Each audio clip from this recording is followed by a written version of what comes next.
Again, another day, another vlog.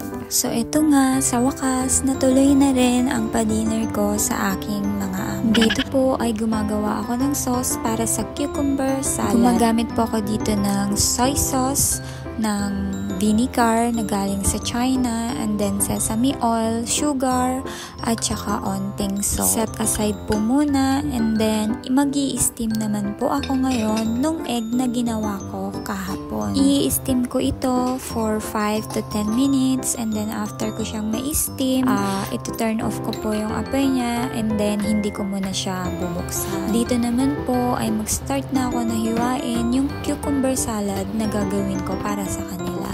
Ito pong cucumber na ginagawa ko para sa mga amo ko ay gustong-gusto talaga ng amo kong lalaki. Pinipit-pit ko po ito at pagkatapos tsaka ko siya hihiwain ng medyo malalaki. Pagkatapos ko nga siyang mahiwa at tsaka ko na ilalagay yung sauce na ginawa ko kanina. Ito nga po pala sa sauce na ginawa ko ay lagi ko itong nilalagyan ng fresh chili.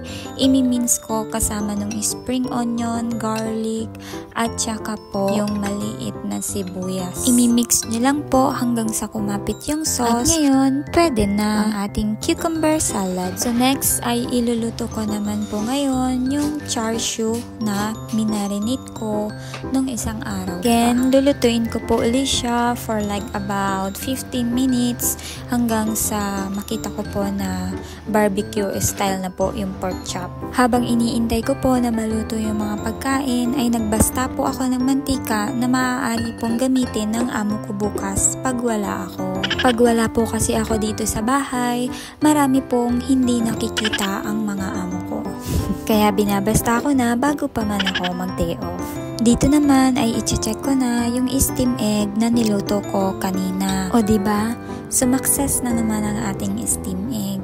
Basta ang sekreto dito, pag nag-i-steam kayo ng egg, ay wag nyo munang bubuksan pagkatapos nyong i-turn off yung apoy. I-check nyo siya after nyang mag-cool down para hindi rin mag-moist yung inyong steam egg. So dahil nga malapit na ang dumating ang mga amo ko, ay nagpe-prepare na ako ng kanilang table. Habang nag-iintay kami ng aking alaga sa aking mga amo, ay sinabihan ko siya na mag-practice muna ng piano. Ako naman ay bumalik sa kitchen, chinek itong char siu, at nakita ko na hindi pa masyadong luto, kaya dinagdagan ko siya ng 8 minutes.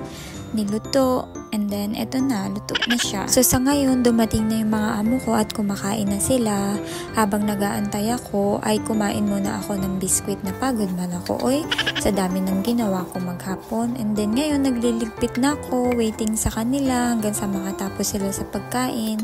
And then, after ng trabaho ko, magpapahinga ako, tawag sa asawa at anak ko, and then, tulog na ang prinsesa. Uy, napagod man ako sa maghapon na trabaho ba? Natatawa kayo sa aming mga domestic helper dito sa Hong Kong. Ano? Siguro ganito rin yung iniisip ng mga kapwa ko domestic helper. Pag ganitong momentum na, yun, nagliligpit na kami sa gabi. Pustahan tayo, iisa lang yung mga nararamdaman namin. Dito na pumapasok lahat ng problema namin at suliranin namin sa buhay. Dito namin naiisip lahat ng mga isipin na hindi dapat namin isipin sa maghapon.